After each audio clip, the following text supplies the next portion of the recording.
बॉलीवुड की सबसे चर्चित प्रेम कहानियों में से एक रही रेखा और अमिताभ की कहानी। इस कहानी में रेखा का दिल ऐसे टूटा कि आज तक जुड़ नहीं पाया।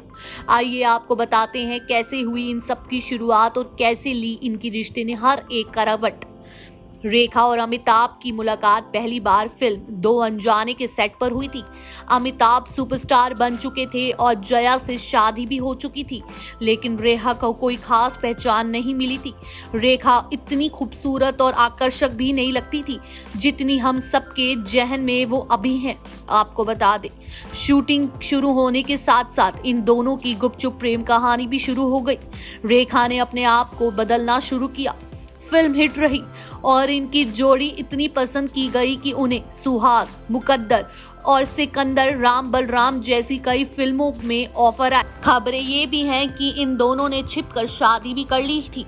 इन अटकलों को तब और हवा मिली जब ऋषि और नीतू कपूर की शादी में रेखा संदूर लगाए और मंगलसूत्र पहनकर पहुंच गई थी। उस रात की तस्वीर मैगजीन में भी छपी थी।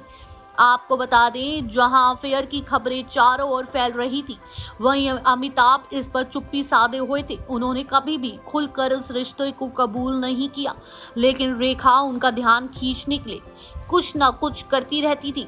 ऐसे ही रेखा ने एक बड़ा कदम उठाया। आपको बता दें कि स्टार डस्ट मैगजीन में छपे लेख के मुताबिक रेखा ने एक स्टोर में जाकर कहा था कि वो मां बनने वाली है। इसके बावजूद अमित जी की तरफ से कोई प्रतिक्रिया नहीं आई। 1984 में फिल्म फेयर को दिए गए एक इंटरव्यू के दौरान रेखा ने बड़ा खुलासा किया। उन्होंने कहा कि किसी को इसकी फिक्र नहीं है कि मैं क्या चाहती हूँ, मैं तो दूसरी औरत हूँ ना। उन्होंने जया पर भी बिना नाम के लिए निशाना साधा कि दूसरा इंसान तो सबकी नजर में बेचारा बना हुआ है।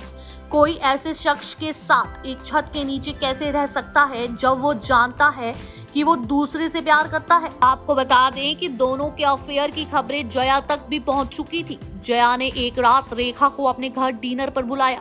उस रात अमिताभ शहर से बाहर थे। रेखा को लगा था कि जया उन पर चिल्लाएंगी और अमिताभ से दूर रहने के लिए कहेंगी, मगर जब रेखा जया के यहाँ पहुंची तो उन्होंने रेखा को अच्छा खाना खिलाया, घर की डेकोरेशन की बात की और अमिताभ का नाम भी बीच में नहीं आया। लेकिन रेखा जब वापस जा रही थी तब जया ने उनसे सिर्फ एक बात कही जो रेखा को सन कर गई। जया ने रेखा से कहा कि मैं अमित को कभी नहीं छोड़ूंगी, और रेखा समझ गई कि अमित की कभी नहीं हो पाएंगी। इस दौरान 1980 में यश चोपड़ा ने एक बम धमाके जैसा असर करने वाली खबर का खुलासा किया। यश चोपड़ा ने बताया कि उनकी अगली फिल्म सिलसिला में रेखा, अमिताभ, जया बच्चन साथ होंगे। खबरों की माने तो अमिताभ ने ही उन दोनों को साथ फिल्म करने के लिए मनाया था ताकि उन दोनों के बीच की कड़वाहट की खबरों का खंडन किया जा सके। वहीं लोगों का ये कहना शुरू कर दिया कि सिलसिला इन तीनों की रियल लाइफ स्टोरी है, जबकि कुछ का मानना था कि रेखा अमिताभ के बीच ऐसा कुछ था ही नहीं। 2010 में बीबीसी को दिए इंटरव्यू में यश चोपड़ा ने इसी से जुड़ी ऐसी बात बोली कि सबके होश उड़ गए। यश चोपड़ा ने कबूल किया कि वो सिलसिला बनाते वक्त बहुत डरे रहे थे, क्योंकि इन तीनों के बीच पहले से ही तनातानी बनी हुई थी। वो उनकी रियल लाइफ को रियल लाइफ में दिखा रहे थे। फिल्म के दौरान कुछ भी हो सकता था। हालांकि इन सब के बावजूद फिल्म फ्लॉप रही थी। सिलसिला के बाद ही अमिताभ और रेखा के बीच दूरियां आ गई, लेकिन 3 साल बाद 1938 में फिल्म कुली में अमिताभ के साथ हुए जानलेवा हादसे के बाद जब अमिताभ को हॉस्पिटल में भर्ती कराना पड़ा, और तब फिर रेखा का प्यार जाग उठा। रेखा उन्हें देखने हॉस्पिटल भी पहुंची थी, लेकिन उन्हें अमित जीत से मिलने से मना कर दिया था। कुली में एक्टर पुनीत इस्सार के अमिताभ को घूंसा मारने के सीन के बाद ही उनका ये हाल हुआ था। रेखा ने 1990 में अपनी शादी के फैसले से सबको दंग कर दिया था। उन्होंने दिल्ली के व्यापारी मुकेश अग्रवाल से शादी की। शादी के 1 साल बाद ही उनके पति ने खुदकुशी कर ली। 2008 में एक बार फिर रेखा ने सबको हैरान कर दिया जब वो एक अवार्ड समारोह में सिंदूर लगाकर पहुंच गई थी।